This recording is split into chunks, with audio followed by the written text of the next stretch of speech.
एक दीवार टूटने से कई शहर सैलाब में आ जाते हैं।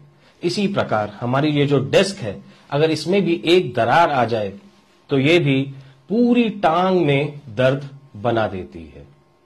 हमारी मांसपेशियां स्पाज्म में आ जाती हैं। और आज लेके आया हूं आपके लिए इसका बेहतरीन इलाज, जिसे हम बोलते हैं कंप्यूटराइज्ड कायरोप्रैक्टिक।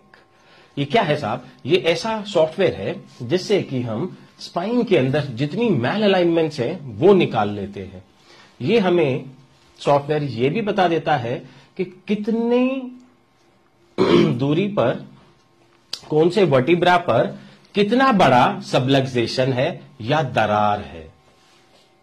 और ये मशीन, ये सॉफ्टवेयर हमें यह भी बता देता है कि पहले कौन सी दरार बंद करनी पड़ेगी या अलाइन करनी पड़ेगी। इसे हम बोलते हैं कंप्यूटराइज्ड कायरोप्रैक्टिक।